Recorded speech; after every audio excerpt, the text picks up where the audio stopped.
In today's video, I'm going to teach you how to create a new workspace in Notion. By the end, you'll know exactly where to click, what each choice means, and how to get set up without confusion. First, open your browser and go to notion.com. On the homepage, click Login. This takes you into your Notion account so you can access your existing spaces and create a new one.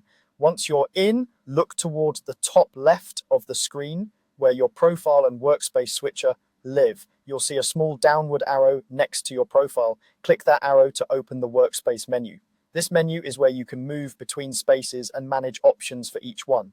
In that menu, find and click the three-dot icon. This opens additional settings for your workspaces. From there, select Join or Create Workspace. This is the starting point for spinning up a brand new space, whether it's for personal organization or collaboration.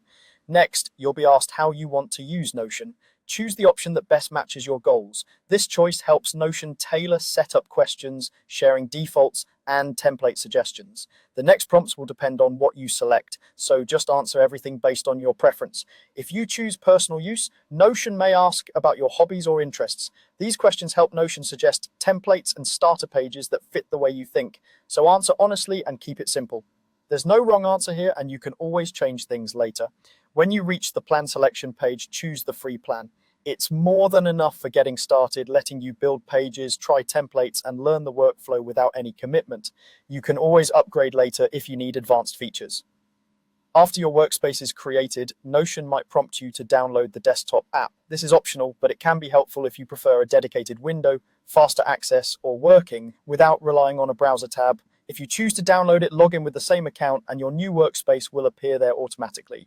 That's it, your new workspace is ready. You'll see it in the workspace switcher from the arrow next to your profile, and you can jump into it anytime. From here, you can explore templates, add pages, and tailor the space to fit your goals, whether it's personal planning, note-taking, or team projects. Thanks for watching, and don't forget to like and subscribe for more clear step-by-step guides.